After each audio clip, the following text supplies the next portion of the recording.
राजस्थान की मिट्टी वीरों के शौर्य और बलिदान के लिए मशहूर है। यहाँ के योद्धाओं की गाथाएं आज भी बड़े गर्व से सुनाई जाती हैं। केवल वीरों की गाथाएं ही नहीं बल्कि उनकी वसुंधरा पर कई ऐसी प्रेम कहानियां भी हैं जो आज भी बहुत ही प्रचलित हैं। आज हम आपको बताने जा रहे हैं राजस्थान की सबसे चर्चित प्रेम कहानी ढोला मारू की कहानी, जो इतिहास में ढोला मारू की प्रेम कहानी के नाम से जानी जाती है, विख्यात है। आज भी इस प्रेमी जोड़ी का जिक्र यहाँ के लोक गीतों में होता है। नरवर के राजा नल के 3 साल के पुत्र सालह कुमार का विवाह बचपन में ही जांगलू देश यानी बीकानेर के पुंगल नाम के ठिकाने के स्वामी पंवार राजा पिंगल की पुत्री से हुआ था। चूंकि दोनों ही अभी बहुत छोटे थे, इसलिए दुल्हन को ससुराल नहीं ले जाया गया। बड़े होने पर राजकुमार ने एक और शादी कर ली और अपनी बचपन की में हुई जो शादी थी उसके बारे में भूल गए। उधर जांगलू देश की राजकुमारी अब काफ़ी सयानी हो चुकी थी और उसकी खूबसूरती के चर्चे आसपास और दूर दराज तक होने लगे थे। माँ बाप उसे ले जाने के लिए नरवर में कई संदेश भेजे, लेकिन कोई भी संदेश राजकुमार तक पहुँच ही नहीं पाया था।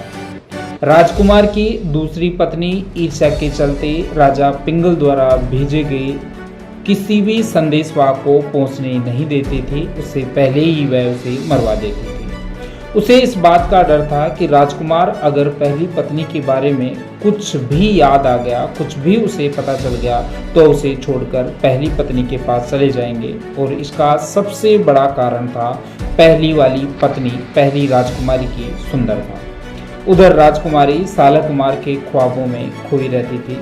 एक दिन उसको रात में सालह कुमार का स्वप्न आया और उस दिन के बाद वह रोजाना उसी के ख्यालों में खोई रहती थी।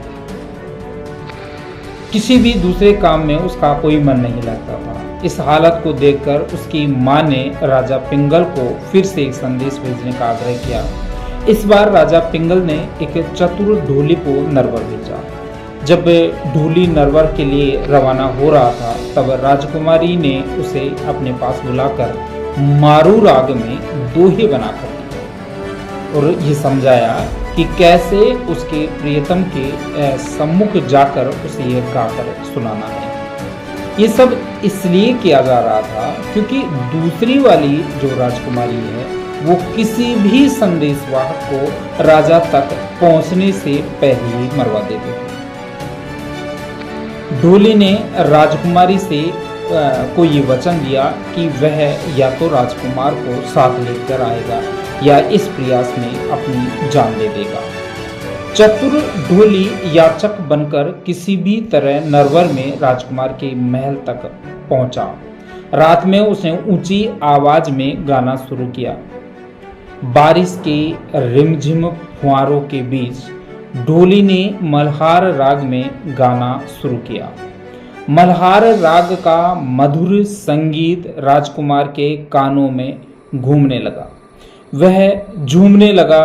तब ढोली ने साफ शब्दों में राजकुमारी का संदेश सुना दिया। गीत में राजकुमारी का नाम सुनते ही सालह कुमार चौंक गए और उसे अपनी पहली शादी के बारे में सब कुछ याद आ गया। ढोली ने गीत के माध्यम से बताया कि उसकी प्रियतमा कितनी सुंदर है और उसकी याद में कितने वियोग में है। ढोली पूरी रात ऐसे ही गाता रहा। सुबह राजकुमार ने उसे बुलाकर पूछा तो उसने पुंगल से लाए राजकुमारी का पूरा संदेश सुना दिया। आखिरकार सालह कुमार ने अपनी पहली पत्नी को लाने हेतु पुंगल जाने का निश्चय किया, लेकिन बार बार के प्रयास के बावजूद दूसरी वाली राजकुमारी ने उसे बहाने बनाकर रोकने का प्रयास किया। लेकिन विधि के विधान को कोई टाल नहीं सकता। एक दिन एक बहुत ही तेज गति से चलने वाले ऊंट पर सवार होकर राजकुमार पोंगल देश पहुंच जाता है। अपनी प्रियतमा को मिलने के लिए पोंगल पहुंच गया। वियोग में जल रही राजकुमारी अपने प्रियतम से मिलकर खुशी से झूम उठी। झूमे भी क्यों नहीं, क्योंकि उसे उसका प्रेम जो मिल गया था। दोनों ने पोंगल में कई दिनों तक एक साथ बिताए। दोनों एक दूसरे में खोए रहते थे। काफ़ी दिनों के बाद में दोनों ने वहाँ से विदाई ली और रास्ते के रेगिस्तान में उमर सुमरा के राजकुमारी को पाने के लिए रचे गए षड्यंत्र में फंस गए। उमर सुमरा सालह कुमार को मारकर राजकुमारी को हासिल करना चाहता था। सुबह जब वो दोनों निकले तो उनके रास्ते में महफिल सजाकर बैठ गया। राजकुमार अपनी खूबसूरत पत्नी को लेकर जब उधर से गुजरा तो उमर ने उसे यह मनमान कर मनोहार की ओर से रोक लिया। राजकुमार ने राजकुमारी को ऊंट पर बैठे रहने के लिए खुद उमर के साथ अमल की मनोहार लेने बैठ गया। इधर ढोली गा रहा था, लेकिन ढोली को उसके षड्यंत्र का पूरा आभास था। इसलिए उसने मारू देश से आए जो ढोली है वो बहुत चतुर था। उमर सुमरा के षड्यंत्र का जब उसको आभास हुआ तो चुपके से इस षड्यंत्र के बारे में राजकुमारी को बता दिया। राजकुमारी ने ऊंट को एड़ लगाई। ऊंट भागने लगा तो ऊंट को रोकने के लिए राजकुमार भाग कर आए। उसी समय तुरंत राजकुमारी ने उसे गुप्त षड्यंत्र को संकेत में समझाकर ऊंट पर बैठने का संकेत किया। दोनों वहां से भागकर अपने महल में आ जाते हैं। नरवर पहुंच देते हैं। पहुंचकर ही वो दोनों दम लेते हैं।